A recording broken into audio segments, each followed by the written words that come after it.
오늘 우리가 하나님 말씀을 에스라 6장 13절에서 15절까지의 말씀을 가지고 무너진 성전을 재건하라, 이런 제목으로 같이 은혜를 나누고자 합니다. 여러분, 이 그림을 한번 보시면 한 청년이 철로 위에서 두 팔을 벌리고 이렇게 뭐라고 외칩니다. 바로 이 장면은 여러분 아시는 분은 아시는데 영화 박하사탕의 한 부분입니다. 한 장면입니다. 영화 박하사탕에서 설경구가 영화에서는 이름이 영호라는 이름을 가지고 있어요. 그래서 이 영호라는 청년이 철로에서 손을 이렇게 펼치면서 이렇게 외칩니다. 나 이제 돌아갈래. 그랬습니다. 나 이제 돌아갈래. 네, 어디를 돌아간다는 겁니까? 도대체 이 청년이 나 이제 돌아갈래 라고 외친 이유가 뭘까요? 자, 이 청년에는 애달픈 사연이 있습니다. 바로 이 시대적 배경이 60년대, 70년대 이런 배경입니다. 그래서 60, 70년대 촌에서 굉장히 어려운 가운데 이제 서울로 상경을 하게 되죠. 또 광주로 이렇게 상경을 하게 되어서 사람들이 그곳에서 이제 노동자가 되어서 일명 공돌이 공순이가 되는 거예요. 그래서 이제 구로공단 이런 데서 열심히 일을 하면서 행복하게 살았습니다. 그러면서 땀은 흘리지만 그 노동의 대가로 또 열심히 살아가고 또 앞에 미래에 대한 그런 꿈들이 있었기 때문에 힘들었지만 열심히 살았습니다. 그 가운데 한 그 공순이라고 이야기해야 되겠죠. 그 재봉틀을 쓰는 그 한 여인이 이제 수님이라는 여자가 이 영호를 좋아합니다. 그래서 이 수님이라는 여자애가 그 일했던 곳은 박하사탕 공장이었어요. 그래서 이제 박하사탕을 한두 개 가져와 가지고 이 영호에게 이렇게 손 내밀어 주면 이 영호는 박하사탕을 먹고는 너무 행복했던 그런 이제 순수한 시대가 있었던 거죠. 자, 군대 갈 때가 되었어요. 성수처럼 군대 갈 때가 되어서 군을 갔는데 때마침 어디로 파견받게 되었는가 하면 1980년도 광주로 파견받게 됐어요. 특수부대로. 근데 어떻게 하다 진압을 하다가 총을 쏘았는데 거기 한 소녀가 맞아서 자기 총알에 맞아 죽게 된 거죠. 그래서 이 충격에, 너무 큰 충격에 빨려 들어가지고 그때부터 이 순수한 청년이 이제 헤어나오지를 못하는 거죠. 나는 사람을 죽였다. 죄 없는 소녀를 내가 총으로 쏘아 죽였다. 이 여기에 대한 이제 죄책감 때문에 벗어나지를 못하는 거예요. 그러니까 그 순수하고 백지자 같은 청년이 이런 이제 어처구니 없는 끔찍한 일을 당하면서 평생을 괴로워하고 힘들어해요. 그러면서 결국은 시간이 흐르면서 이 사람도 굉장히 이제 세상적으로 바뀌게 되는 거예요. 그러면서 취직을 했는데 어디에 취직을 했는가 하면 고문 경찰이 돼 버려요. 그러면서 악랄할 대로 악랄해지. 그런 이제 자기 자신을 서서히 악마가 되어가는 모습을 발견하게 된 거예요. 그러면서 그 본인 안에서 일어나는 그 어렸을 때의 그 순수했던 그 마음과 그 청년의 그 순수한 박하사탕과 같은 그 순수한 시절이 계속 떠올리면서 굉장히 괴로워해요. 괴로워하면서 조금씩 회복되어져 가는 것 같은데 결국은 자기 스스로가 너무 괴로워하면서, 물론 뭐 눈물을 흘리면서 옛날로 자기의 그 삶을 돌이키면서 그 옛날로 회복했다라고는 하지만, 그렇지만 이제 그 기차가 달려오는 터널 앞에서 두 손을 벌리고 이렇게 외칩니다. 나 다시 돌아갈래. 그리고 이제 영화는 끝이 납니다. 자, 이 영호라는 청년처럼 우리는 무엇인가 굉장히 옛날 시절을 그리워하면서 돌아가고 싶은 마음이 있어요. 그죠? 여러분들 옛날로 돌아간다면 여러분들은 어느 시절로 돌아가고 싶습니까? 옛날로 돌아가신다면 어떤 시절이 좋을 것 같아요? 누구나 다 꿈꾸는 옛날에 그 시절이 있었어요. 그 시절로 돌아가는 그런 이제 절규 또는 그 시절을 꿈꾸던 그런 이제 마음들, 이런 것들이 오늘 우리가 꿈꾸고 동경하고 바라보는 그런 이제 모습입니다. 우리가 신앙생활을 함에 있어서도 우리가 돌아가야만 하는 그 시절이 있다는 거예요. 우리 신앙에 있어서도 우리가 순수했던 시절, 정말 주님을 처음 만났을 때의 그 뜨거웠던 열정, 말씀 앞에서 은혜 받고 말씀 중심으로 살려고 몸부림쳤던 그 시절, 지금과 그 시절은 같습니까? 아니면 옛날을 동경하고 그리워합니까? 돌아가고 싶은 마음이 있습니까? 그죠? 우리의 신앙도, 늘 전에 신앙하는 사람도 저 청년처럼, 영호처럼 나 돌아갈래, 나 다시 돌아갈래라고 외치고 싶은 그 마음들, 외치는 그 뜨거운 열정들, 또 순수하게 돌아가고자 하는 그런 마음들이 저와 여러분 가운데 간절히 있기를 축복합니다. 이 순수한 마음, 신앙으로 다시 회개하고자 하는 그 순수한 마음들이 오늘 우리에게 필요한 때가 아닌가 이렇게 생각되어집니다. 우리가 한 주간 큐티를 하면서 에스라를 바라보는데 에스라에 나오는 그 이스라엘 백성들, 바벨론으로 끌려가서 그 포로 생활을 하고 있는 이스라엘 백성들에게 있어서도 간절한 소망이 있는데 그 소망이 무엇이겠어요? 예루살렘으로 돌아가고 싶다는 거예요. 그죠? 나 예루살렘으로 돌아갈래라고 외쳤지만 70년의 세월이 지나는 동안에 예루살렘에 돌아가지 못하는 그 사람들의 마음의 그 애틋한 마음들, 네, 그 마음들을 우리가 큐티를 통해서 보게 되는데요. 이스라엘 사람들이 그 예루살렘에서 그 바벨론의 포로로 끌려가서 그곳에서 70년 동안 굉장히 고생하면서 어떤 사람들은 뭐 부유층에 있을 수도 있겠지만 대부분 사람들은 노예로 끌려갔기 때문에 바벨론에서 굉장히 어려움을 고생을 당하고 있었어요. 그리고 그들의 마음속에는 늘 언제나 이런 마음이 있었던 거죠. 나 다시 예루살렘으로 돌아가고 싶다. 하나님의 성전이 있고 예배가 있고 그 다음에 우리의 아름다운 공동체의 생활이 있는 그곳으로 난 처음 그곳으로 돌아가고 싶다. 이런 마음이 이스라엘 백성들에게 있는 거죠. 자, 이들의 마음을 우리 그 팝송에 보면 60년, 70년대에 나온 팝송에 보면 보니엠이라는 그 팝송 그 멤버가 있어요. 그들이 불렀던 노래 중에 하나가 뭐가 있는가 하면 바벨론 강가, 바벨론의 추억이라는 것이 있어요. 그 바벨론의 추억이 뭡니까? 바이블 리버 오브 바벨론 이렇게 돼 있잖아. 바벨론의 강가에서 이렇게 돼 있잖아요. 그 노래 여러분들은 뭐 첫 음을 대충 아시겠지만 바이블 리버 오브 바벨론 There we sat down 이렇게 돼 있잖아요. 그 노래로 시작하는 이 내용을 보세요. 그 내용을 보면 바벨론 강가에서 우리는 앉았네. 그래 우리는 울었네. 우리가 시온을 생각할 때. 이 가사의 내용이에요. 그러니까 이 그 노래 내용을 보면 바벨론 강가에서 어려워하고 힘들어하면서 지난 날의 추억들을 떠올리면서 우는 거예요. 왜 하필이면 바벨론 강가에서 앉아서 우는 것일까? 안식일이 되고 예배해야 되는데 예배할 처소가 없어요. 예배할 처소가 없으니까 이 사람들이 대거 모인 곳이 강가에 모이는 거예요. 강가에 모여가지고 그곳에서 울면서 지난 날들의 그 하나님께서 우리에게 은혜 주셨을 때 예루살렘 성전에서 예배했던 그런 지난 날들을 떠올리게 되는 거죠. 그러면서 지금의 신세를 바라보게 되는 거예요. 지금 신세를 바라보니까 지금은 어떠한 신세예요? 바벨론으로 끌려와서 지금 너무너무 고생하는 그런 시절이라는 거죠. 이런 시절에 하나님 앞에 예배할 수 없고 하나님의 은혜를 제대로 누리지 못하는 이 광경들이 너무너무 슬픈 거예요. 그래서 어떤 화가가 그림을 이렇게 그려놨어요. 저 바벨론 강가에서 이제 자기의 몸을 씻고 또 그곳에서 앉아서 물에서 그 슬피 울면서 지난 날들을 이렇게 돌아보는 거죠. 자, 그래서 이 광경을 바로 이 팝송 가수 보니엠이 바벨론의 추억이라고 바벨론 강가에서 우리는 앉았네. 그래, 우리는 울었네. 예, 우리가 시온을 생각했을 때 시온이 어디예요? 예루살렘이죠. 예루살렘 성전이 있는 거예요. 그러니까 예루살렘 성전 예배를 생각하니 지금 처지가 너무 안타까운 거예요. 바벨론에 있는 이 처지가 너무너무 안타까워서 눈물을 흘리지 아니할 수가 없다. 이 포로 생활이 너무 힘들다. 절망적이다. 예, 이 70년의 세월을 지금 하루하루 넘어오면서 우리는 너무너무 고생한 세월에 지금 직면해 있네. 너무 아프네. 이런 이제 노래를 부르고 그 감정이 지금 바벨론에 있는 그 나라가 또 페르시아로 바뀌었잖아요. 페르시아로 바뀌면서 이스라엘 사람들 모두가 다 아픈 상처를 끌어안고 저렇게 우는 모습을 그려주고 있어요. 자, 이들이 슬픔만 고통 가운데 절망만 하고 있는 것이 아니라 이 사람들은 이 가운데서도 이 70년의 세월을 이길 수 있었던 힘이 있었어요. 그 이길 수 있었던 힘이 뭐예요? 하나님의 말씀이었어요.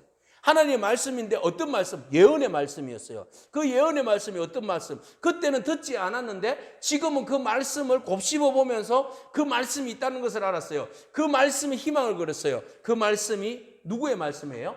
예레미야의 말씀이에요.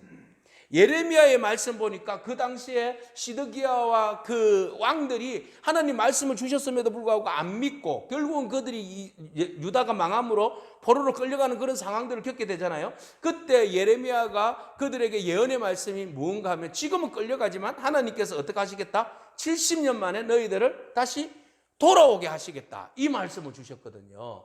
자, 이 말씀대로 과연 70년이 되었을 때에 이 말씀을 붙들고 하나님 언제 우리가 다시 예루살렘으로 돌아갈 날을 하나님 허락하시겠습니까? 예레미야의 말씀에 의하면 70년 만에 하나님 회복해 주신다고 하셨는데 언제쯤 우리를 회복해 주시렵니까? 이런 기대가 있는 사람들은 절망의 현장에서도 넘어지지 않아요. 힘든 상황 가운데서도 그 사람들은 희망이 있기 때문에 그 희망을 붙들고 참고 인내할 수 있어요. 근데 희망이 없고 목표가 없는 사람은 절망과 어려운 일들과 고통이 있으면 다 넘어지게 돼 있어요. 쓰러지게 돼 있어요. 오늘 여러분, 우리가 이겨낼 수 있는 것은 우리에게는 희망이 있기 때문에 그래요. 오늘 그 희망을 붙들기를 축복합니다. 자, 그렇게 해서 이 사람들이 희망을 붙들었는데 과연 진짜 하나님께서 그들에게 약속하신 대로, 예레미야를 통하여서 약속하신 대로 생각지도 못했던, 상상치도 못했던 일들이 벌어졌어요. 그게 뭐예요? 그들이 꿈꾸고 그들이 간절히 바랐던 일, 그러나 현실적으로는 도저히 불가능했던 일이 뭐죠? 예루살렘으로 다시 돌아가는 거예요. 근데 누가 예루살렘으로 다시 돌려보내주겠어요? 지금 페르시아의 종으로 살고 있는데, 그죠? 하늘이 두 쪽이 나도 이런 일은 없는 일이에요. 그런데 그들은 약속을 붙들었는데 하나님이 그 약속대로 성취를 해주셨는데 누구의 마음을 움직여 주셨는가 하면 페르시아의 왕들의 마음을 움직여 주셨어요. 이스라엘 유다 백성들의 자력적인 힘으로는 절대로 갈 수 없는 일이잖아요. 그런데 이 길을 하나님께서 왕의 마음을 움직이니까, 그 왕의 마음을 움직이니까 그 왕의 명령이 칙령이라고 그러는데 왕의 칙령이 떨어지기 시작하니까 모든 유다 백성들이, 바벨론의 그 페르시아에 흩어져 있었던 유다 백성들, 예루살렘에 가기를 희망한 사람들은 다 나와라, 이렇게 된 거예요. 그래서 얼마나 많겠어요, 그죠? 그 수없이 많은 사람들이 다 모여들었어요. 그리고 그 사람들에게 그냥 보내지 않았어요. 옛날에 출애굽할 때 이집트에서 출애굽할 때에 하나님께서 바로와 그 이집트 사람들의 마음을 움직이셔서 이집트에 있는 금, 은, 보물을 다 짊어지게 하고 나가게 했잖아요. 그죠? 이런 것처럼 이번에도 하나님께서 바로의 왕, 아니 바벨론의 왕, 페르시아의 왕들의 마음을 움직이셔서 그들로 하여금 가라고 명령하고 그들에게 필요한 것들을 다 채워줬어요. 왕이 뭐라고 이야기했는지 한번 보세요. 자, 우리 에스라 1장 3절에 이런 말씀이 있어요. 성경책 있는 분들 읽어보시고 또 PPT 보시는 분들은 보시고 함께 읽어보겠습니다. 같이 읽어보죠. 바사왕 고레스 원년에 여호와께서 예레미야의 입을 통하여 하신 말씀을 이루게 하시려고 바사왕 고레스의 마음을 감동시키매 그가 온 나라에 공포도 하고 조서도 내려 이르되 뭐라고요? 바사왕 고레스는 말하노니 하늘의 하나님 여호와께서 세상 모든 나라를 내게 주셨고 나에게 명령하사 유다 예루살렘에 성전을 건축하라 하셨나니 이스라엘의 하나님은 참 신이시라. 너희 중에 그의 백성된 자는 다 유다 예루살렘으로 올라가서 이스라엘의 하나님 여호와의 성전을 건축하라. 그는 예루살렘에 계신 하나님이시라. 아멘. 누가 명령했어요? 바사왕 고레스, 그죠? 페르시아의 왕 고레스가 이런 명령을 내린 거예요. 그러니까 이 명령을 내렸는데 성경에는 뭐라고 나와 있는가 하면 예레미야의 입을 통하여서 하신 말씀을 이루게 하시려고. 보세요, 하나님 말씀은 반드시 이루어 주신다는 거예요. 오늘 우리가 예언의 말씀을 보면서 우리가 적용하기를 축복합니다. 하나님 말씀하신 것은 1.1핵도 어김이 없어요. 반드시 응답이 있어요. 반드시 그 말씀은 이루어 주시는 거예요. 그 말씀을 여러분 믿고 따르기를 축복합니다. 자, 이스라엘 백성들이 그 말씀을 그 어려운 가운데서도 붙들고 있었던 거죠. 그러니까 하나님께서 고레스를 감동시켜셔가지고 조서를 내리는 거예요. 그래서 하나님께 어떤 고백을 하는가 하면 하나님께서 세상 모든 나라를 나에게 주셨다. 내가 명령하는데 너희들은 다 예루살렘으로 올라가라. 올라갔는데 뭘 하라고 그러는가 하면 성전을 건축해라 그랬어요. 자, 그래서 성전을 건축하라 그러면서 자기가 하나님에 대해서 이런 고백을 하죠. 하나님은 참 신이시라. 자, 너희 올라갈 수 있는 사람들은 다 올라가라. 예루살렘에 올라가서 하나님의 성전을 지어라. 예루살렘에 누가 계신다? 박성수 누가 계신다고?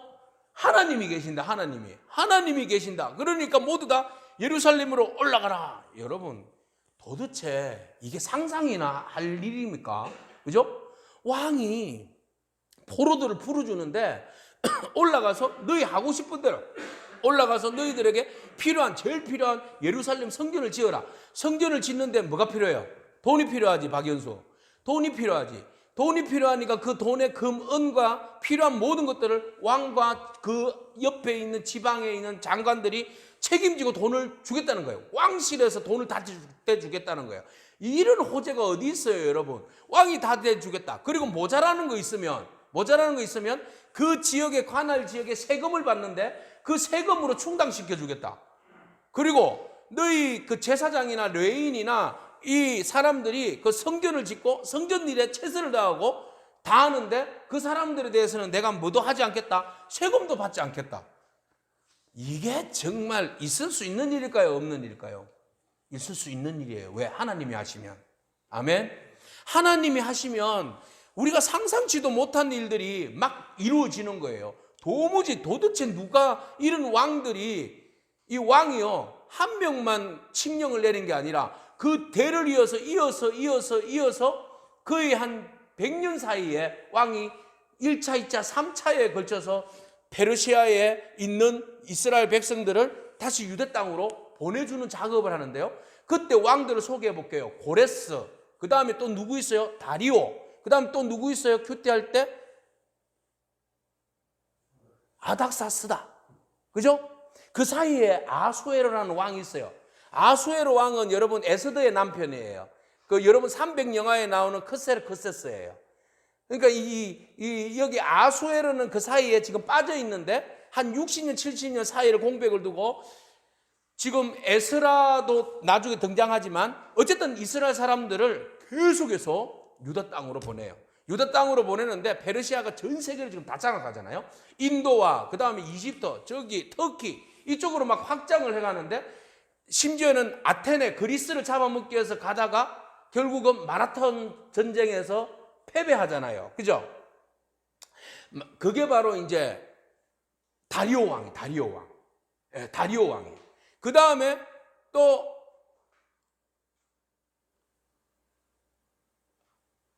300에 나오는 그 전투 이름이 뭐죠? 살라미 전투? 예, 살라미 전투. 뭐 이렇게 해가지고 결국은 그 페르시아가 엄청난 꿈을 꾸고 진격을 해왔지만 그리스의 그 용감한 군사들로 하여금 제지당하는 그런 일들이 있어요. 이때 역사적 배경이 바로 이때라는 거죠. 그렇지만 유다에 대해서는 어떻게 하든지 힘을 실어주고 유다에 대해서는 어떻게 하든지 예루살렘으로 복귀하게 하고 성전을 짓게 하고 그곳에서 예배하게 하고 그곳에서 그 자치적으로 통치할 수 있는 행정적인 법적인 권한을 주는 거예요. 자, 이런 일이 도무지 있을 수도 없고 있을 수도 안 되는 일이잖아요. 그죠? 이런 일들이 지금 이루어진 거죠. 자, 이것은 바로 역사의 주관자 되시는 하나님께서 하실 때 가능하다. 우리는 여기에서 많은 큰 것을 배워요. 우리의 힘으로는 도저히 할 수 없는 일들이 있어요. 상상도 못하는 일들. 그러나 하나님 바라보면서 우리가 희망의 끈을 놓지 않으면 이건 희망 고문은 아닙니다. 말씀에 순종하는 거예요. 말씀에 순종하고 참고 인내하고 기다리면 분명히 하나님께서 어떻게 하신다? 역사하신다. 그 하나님을, 신실하신 하나님을 바라보기를 축복합니다. 자, 하나님께서 그들에게 부유해 주시는 축복, 그들에게 제공해 주시는 축복을 보세요. 에스라 1장 4절에서 9절인데요. 자, 이렇게 나와 있어. 한번 읽어보죠. 다 같이 시작. 바사왕 고레스가 창고지기 미드르다에게 명령하여 그 그릇들을 꺼내어 세워서 유다 총독 세스바살에게 넘겨주니 그 수는 금접시가 30개요 은접시가 1000개요 칼이 29개요 건대접이 30개요 그보다 못한 은대접이 410개요 그 밖에 그릇이 1000개이니 금은 그릇이 모두 5400개라. 사로잡힌 자를 바벨론에서 예루살렘으로 데리고 갈 때에 세스바살이 그 그릇들을 다 가지고 갔더라. 그러니까 이제 그 예전에 바벨론 느부갓네살이 예루살렘에 와가지고 빼앗아 간 것들이 있어요. 그죠? 성전 기물들 다 가져갔거든요. 이걸 창고에다가 보관하고 있었는데 그걸 다 내준 거야. 싹 다 내주고 거기다가 플러스 알파, 세금 면제, 금은 모든 정부 지원, 지금 말하는 정부 지원, 모든 지원을 아끼지 않고 길을 열어줬다라는 겁니다. 바로 이것은 우리가 돌아가고자 하는 마음이 있는 자들에게 부어주신 하나님의 은혜예요. 절망하고 그냥 좌절하고 있는 사람들에게는 하나님 비전도 주시지 않고 응답도 안 주셔요.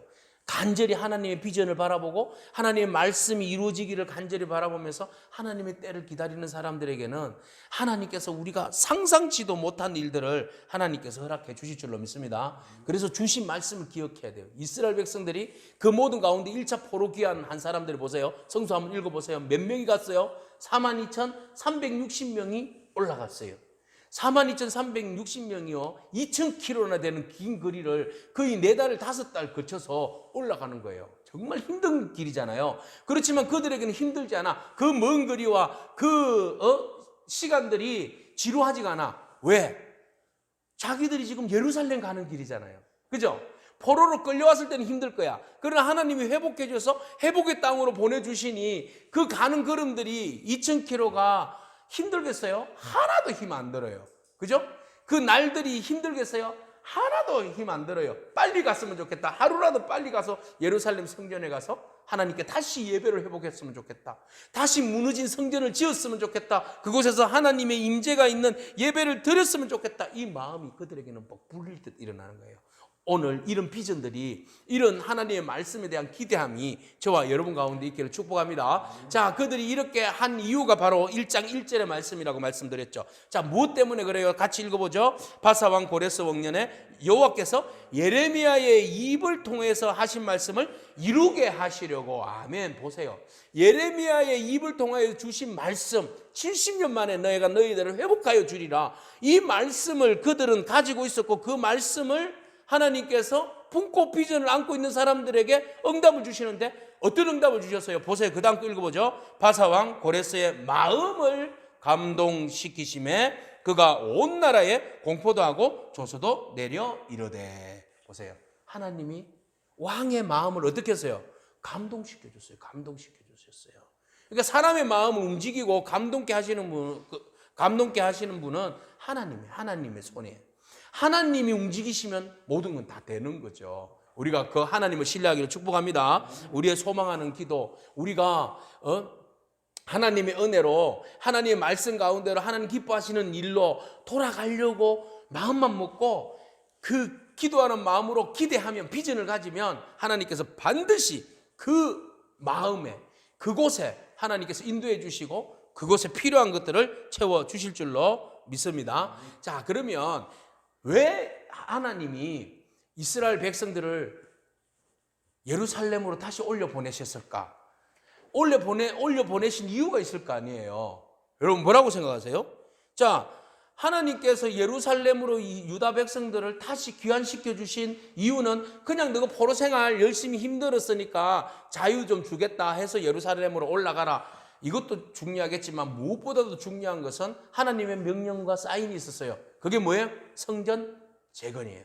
그죠? 성전을 다시 지어라. 왜? 성전이요, 솔로몬 성전이 바벨론 왕 느부갓네살이 예전에 올라와서 침범했을 때에 완전히 다 무너뜨렸거든요. 그런데 이스라엘 공동체에 있어서 신앙의 가장 근간은 뭔가 하면 성전이었어요. 예배였어요. 성전이 가장 중심이었거든요. 성전이 없으면 그들의 신앙의 정체성도 다 무너지는 거예요. 그런데 이 자기의 신앙의 정체성이 지금 다 무너져 있는 상황인데, 그래서 이 성전을 지어라 라고 말씀하셨고, 이들이 지금 예루살렘에 올라가는 이유는 뭐 하기 위해서 올라가는 거예요? 성전을 재건하기 위해서, 다시 성전을 짓기 위해서 올라가는 거예요. 그래서 2절 말씀을 읽어보세요. 같이 읽겠습니다. 바사왕 고레스는 말하노니 하늘의 하나님 여호와께서 세상 모든 나라를 내게 주셨고 나에게 명령하사 유다 예루살렘에 성전을 건축하라 하셨나니. 아멘. 누구를 통해서 성전을 건축하라고 명령하십니까? 왕을 통해서, 그죠? 고레스를 통해서 하나님이 감동을 주신 거예요. 네. 그래서 하나님은 우리에게 믿는 우리에게도 감동을 주셔서 일하게도 하시지만 또 전혀 생각지도 못했던 믿지 아니하는 사람들을 통해서도 하나님의 은혜를 준비하실 수도 있어요. 하나님의 일은요, 무궁무진해요. 하나님의 응답은요, 여러 루트를 통하여서 우리에게 응답을 주셔요. 그 하나님을 한번 기대해 보기를 축복합니다. 우리가 흔들리지만 않는다면, 네, 하나님은 분명히 은혜를 주셔요. 그래서 성전을 건축하게 하기 위해서 이 포로된 자들을 예루살렘으로 보냈는데, 그러면 보세요. 성전 건축만 끝인가요? 성전 건축만 하면 끝인가요? 성전 건축은 그럼 왜 하는 거죠? 성전 건축하는 이유가 뭐예요? 여러 가지 이유가 있겠지만 가장 중요한 것은 예배 회복이에요. 하나님과의 관계 회복이에요. 그죠? 성전을 왜 지어요? 뭐 하려고 지어요? 계모임 하려고 지어요? 자기 이름 내려고 지어요? 아니잖아요. 성전을 짓는 이유는 예배하기 위함이잖아요. 그죠? 하나님이 그곳에 임재하시고 하나님을 향한 예배하는 공동체가 함께 모이는 장소가 성전이잖아요. 그래서 왜 성전을 지으라고 하느냐? 온전한 예배의 회복을 위해서, 하나님과의 온전한 관계를 회복하게 하기 위해서, 온 마음과 힘을 다하여서 예배를 통하여서 하나님 만나게 하기 위해서 성전을 지으라고 한 거예요. 그래서 페르시아에서 바사에서 올라온 이 포로들이 성전을 지으려고 딱 왔는데 보니까 아이고 다 무너진 거야. 그러면 성전 짓고 예배를 해야 되는데 지금 성전이 없어. 시간이 한 2년 걸려. 그러면 그때까지 예배 중단? 맞습니까? 아니라는 거예요. 그 예배의 터 위에서 이스라엘 사람들이 어떻게 했어요? 하나님을 부르고 예배했다. 절기가 오면 그 절기를 지켰다. 장막절이 왔다. 장막절이 10월 15일, 그죠? 초막절 10월 15일. 이때 하나님 앞에 예배했다. 나팔 뜰 때 예배했다. 대속죄일에 예배했다. 그러니까 이 사람들의 중심에 뭐가 먼저인가를 아는 사람들이라는 거죠. 자, 하나님 앞에서 성전을 딱 짓고 나서 이제 다 지었으니까 예배해야지. 이게 맞습니까? 아니면은 성전을 짓는 것이 목적이지만 성전을 완성되지 않아도 그곳에서 하나님 앞에 예배하는 마음과 예배하는 것이 우선입니까? 그죠?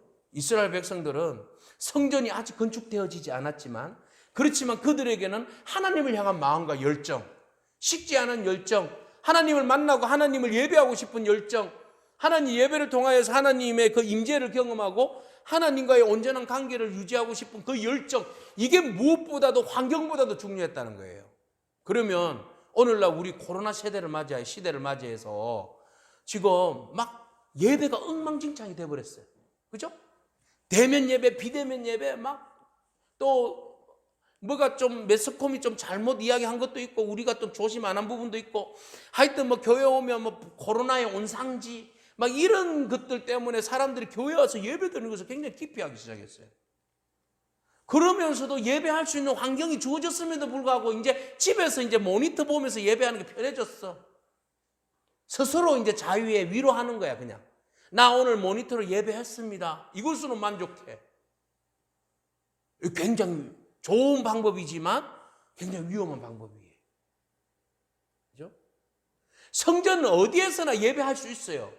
그렇지만 우리가 하나님의 전에 모여서 함께 예배할 수 있는 환경이 주어졌음에도 불구하고 예배하지 않는 것은 우리 신앙이 진단해 봐야 돼요. 오늘 예루살렘으로 왜 가라고 했겠어요? 바벨론에다가 교회를 지어주면 안 돼요? 성전 지어줘도 되잖아. 근데 왜 예루살렘에 올라가서 성전을 지으라고 그랬어요? 그죠? 그 마음의 중심을 보시는 거예요. 그래서 유다 사람들이 예루살렘 성전에 올라와서 그곳에 성전은 지어지지 않고 환경은 안 만들어졌어. 그렇지만 우리에게는 무엇이 우선이야? 환경보다도 하나님을 예배하는 게 우선이에요. 여러분, 이 코로나 상황에서 우리가 코로나가 다 끝나면 우리 하나님 앞에 나와서 예배해야지. 여러분, 코로나가 여러분 천국 갈 때까지 안 끝난다. 그러면 평생 교회 안 나오겠네. 그죠? 가정을 해보세요. 교회 안 나올 거잖아. 코로나급이 나서. 방역 수칙에 힘쓰면서 조심할 건 조심해야 되고, 우리가 하나님 앞에 예배하는 그 마음의 자세는요, 흔들리면 안 돼요. 환경이 어떻다고 해서 우리가 예배하는 것까지 멈춰서는 안 된다는 거죠. 오직 했으면 그 사람들이 바벨론 강가에 앉아서 울었겠어요. 그것도 예배였어요. 그런데 그들은 하나님께서 만들어주신 성전과 그곳에서 그 절차와 그곳에서 하나님의 임재를 바라보면서 그 예배했던 그 옛날에 그 예배가 너무 그리웠던 거죠. 그래서 예배하기 위해서 예루살렘으로 올라온 거죠. 자, 모든 것은 무너지고 나라도 빼앗기고 너무나도 아픈 일이 많았지만 그러나 그들은 예배하러 올라갔었다. 그런데 왜 그러면 지금은 예배하고 싶어서 이 열정이 막 불타올라서 고레스 칙령을 통해서 다시 예루살렘 올라가서 지금 예배한다고 지금 막 마음이 뜨거웠는데, 그러면 예전에 왜 예배에 열중하지 못했을까? 그들에게 주어진 환경이 좋았을 때는 왜 예배하지 못했을까? 하나님이 솔로몬을 통해서 예배당을 엄청 좋게 지어줬어요. 엄청 너무너무 화려하게 지어줬어요.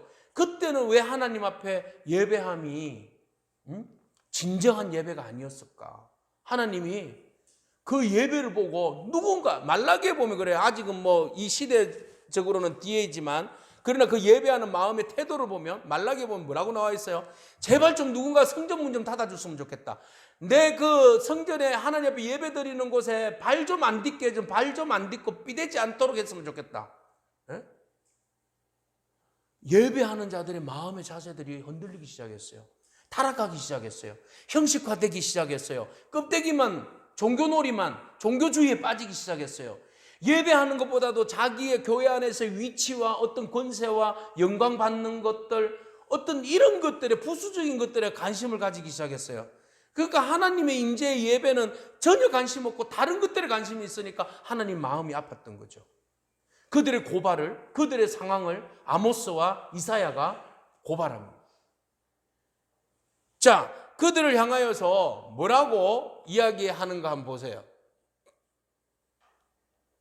이사야서 1장 12절에서 13절 같이 읽겠습니다. 너희가 내 앞에 보이러 오니 이것을 누가 너희에게 요구하였느냐? 내 마당만 밟을 뿐이니라. 헛된 재물을 다시 가져오지 말라. 분향은 내가 가정이 여기는 바요, 월삭과 안식일과 대회로 모이는 것도 그러하니 성회와 아울러 악을 행하는 것을 내가 견디지 못하겠노라.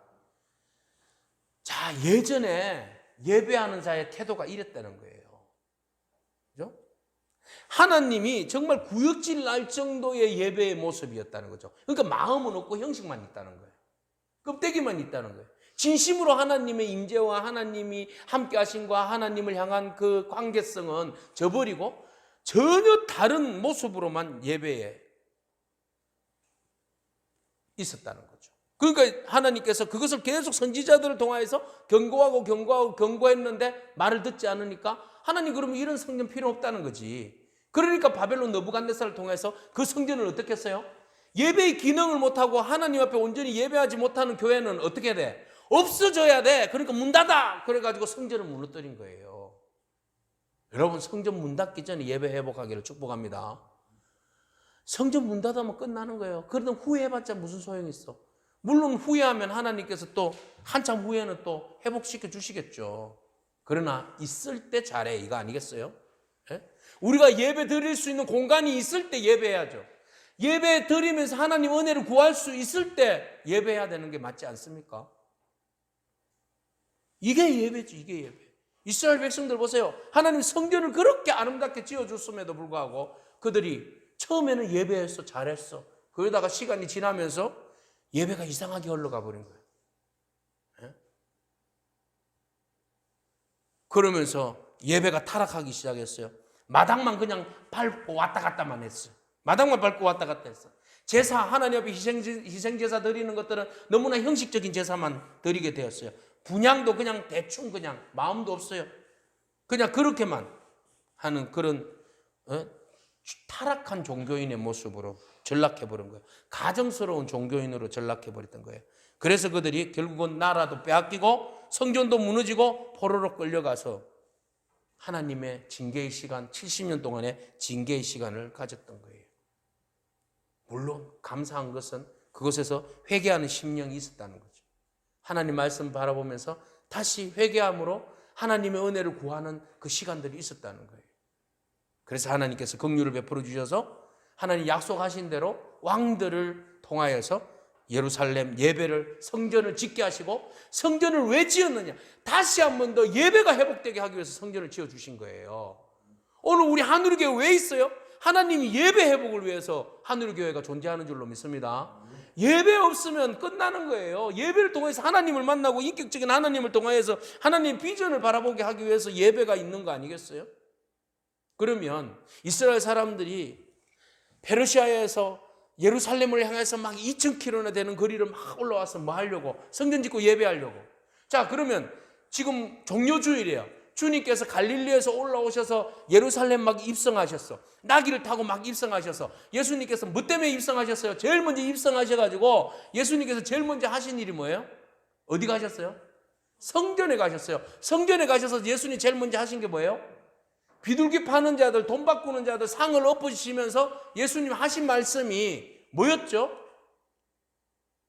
자, 누가복음 말씀 읽어보도록 하겠습니다. 19장 45절 46절 같이 읽겠습니다. 성전에 들어가사 장사하는 자들을 내쫓으시며 그들에게 이르시되 기록된 바 내 집은 기도하는 집이 되리라 하였거늘 너희는 강도의 소굴을 만들었도다 하시니라. 아멘. 내 집은 뭐 하는 곳이야?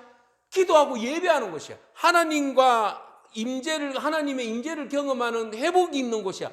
그런데 오히려 그곳에서 예배는 없고 기도는 없고 하나님의 임재의 경험은 없고 오로지 그곳에서 뭐만 해? 장사만 해. 돈놀이만 해. 예? 수익 사업만 해. 예수님께서 성전의 본질이 완전히 벗어난 것도 보고 너무 마음 아팠어요. 자, 성전은 벌써 예수님 시절까지요, 성전이 3번 지어졌잖아요. 첫 번째 솔로몬 때, 그 다음에 우리가 에스라를 통해서 보듯이 1차 기원 때 누가 지었어요? 스룹바벨이. 그 이후에 시간이 한참 지나서 이스라엘 사람들의 마음을, 유대인들의 마음을 사기 위해서 헤롯 대왕이 성전을 지어줬잖아요, 예수님 시절에. 근데 예수님이 바라볼 때에 이 성전 시대 때마다 성전을 잘 지으면 무슨 소용이 있어? 성전을 잘 지었는데 안에 담는 내용이 엉망이야. 형식을 잘 갖추는 것도 중요한데 그 형식 속에 담아내는 그 내용이 너무 엉망이야. 그러니까 예수님 보시기에 뭐야? 건물이 있으면 건물 안에 잘 담아야 되는데 잘 담지 못한 건물들은 뭐예요? 성수? 필요 있어, 필요 없어? 필요 없지. 그냥 무너뜨려 버려야지. 그래서 예수님께서 더 이상 형식화되어 있는 성전만 귀하게 여기고 여기에 목숨 거는 성전은 더 이상 필요 없다. 그래서 예수님께서 뭐라고 말씀하셨는가 하면 성전을 무너뜨리기로 작정을 하신 거예요. 그래서 예수님께서 성전을 무너뜨리기 위해서 뭐라고 그곳에 있는 제자들에게, 그곳에 있는 사람들에게 말씀하셨는가 하면 이런 말씀을 하셨어요. 자, 요한복음 2장 19절 말씀 같이 읽겠습니다. 예수께서 대답하여 이르시되 너희가 이 성전을 헐라 내가 사흘 동안에 일으키리라. 이건 무슨 말이에요? 성전을 헐어라 내가 사흘 만에 어떻게 하겠다? 일으키리라. 아니, 이 성전을 46년 7년 동안에 지은 성전인데 어떻게 무너뜨려서 사흘 만에, 하루 이틀 사흘 만에 성전을 다시 짓는단 말이야. 사람들이 의아했죠. 자, 보세요. 사람들이 바라보는 성전 개념하고 주님이 바라보시는 성전 개념은 분명히 다르게 지금 말씀하고 있다. 그죠? 사람들은 눈에 보이는 성전만 이야기하고 형식화되어 있는 종교적인 성전만 이야기했기 때문에 더 이상 더 깊은 곳으로 하나님 원하시는 뜻대로 성전을 통하여서 하나님을 예배하고 하나님 만나는 일들이 다 실패를 본 거예요. 그래서 주님께서 성전 시대를, 그들이 그렇게 우상화했던 성전 시대를 어떻게 했어요? 마감을 시킨 거지. 그 마감시킨 사건이 뭐예요? 예수님께서 직접 성전이라고 그러시잖아요. 그러니까 예수님을 기초로 해서 AD, BC로 나눈 거예요. 성전 시대도 예수님을 기초로 해서 BC와 AD로 나누신 거예요. 예수님이 구약 시대에 그 정형화되고 율법화되어지고 형식화되어진 그런 어떤 그 성전을 예수님이 몸으로 십자가에 못 박혀 돌아가심으로 해서 당신의 몸을 찢으시면서 구약의 성전 시대를 마감하신 거예요. 그런 성전 시대는 이제 끝났다. 짐승이 피나 잡아서 올려드리는 그런 성전 시대는 끝났다. 이제 내가 내 몸을 찢어서 그런 성전 시대를 마감하고 새 성전 시대를 열어간다. 내가 성전이다. 이렇게 말씀하신 거예요. 그러면서 예수님께서 십자가에 못 박혀 돌아가심으로 인해서 새로운 성전 시대를 막 열어주셨는데 그 전에 예수님이 뭐라고 이야기하셨어요? 내가 모퉁이의 머릿돌이다. 건물을 짓는 데 있어서 머릿돌이다. 가장 중심되는 돌이다. 그 위에다가 무엇을 지어진다? 건물이 지어지는데 그 위에 교회가 지어진다. 성전이 지어진다. 그 성전은 누구를 통하여서 지어진다? 우리 믿는 자들을, 예수 그리스도를 믿는 자들을 통하여서 진짜 하나님 기뻐하시는 성전이 지어진다.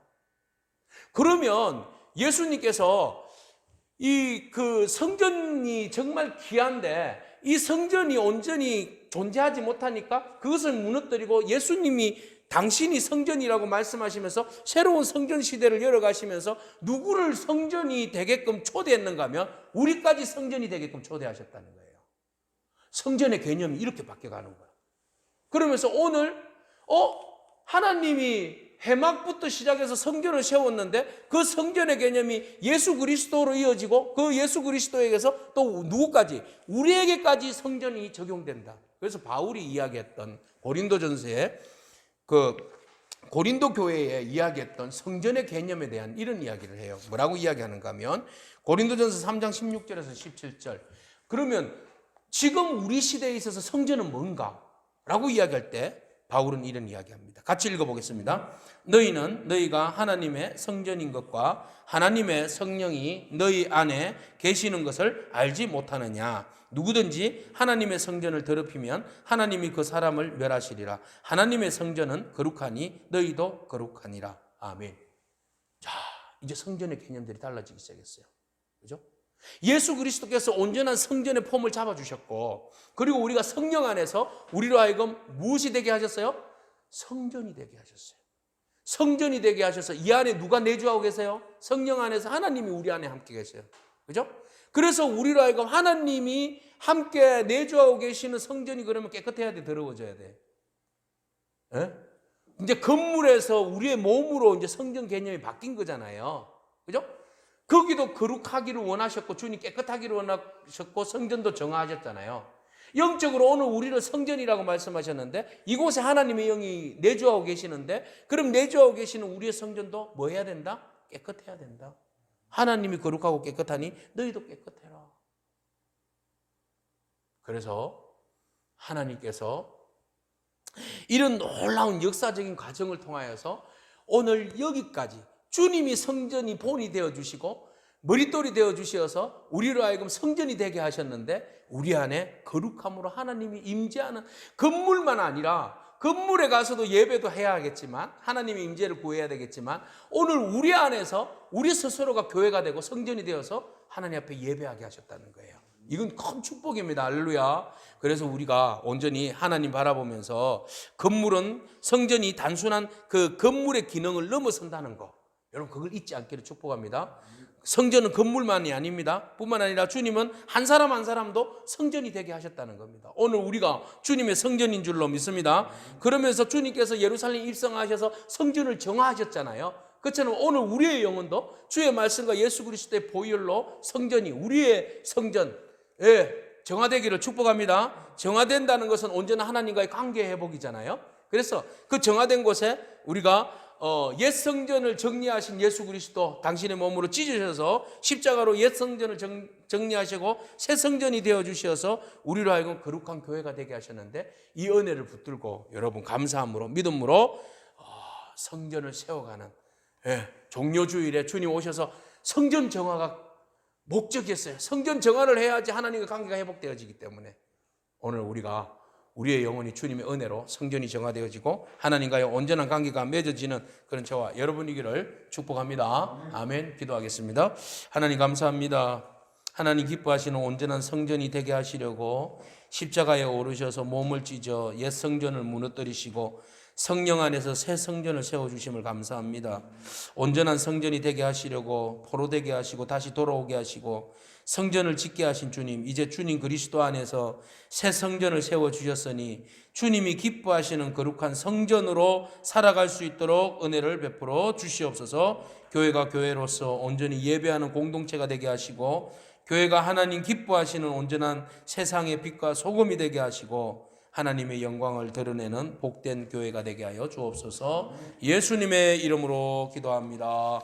아멘.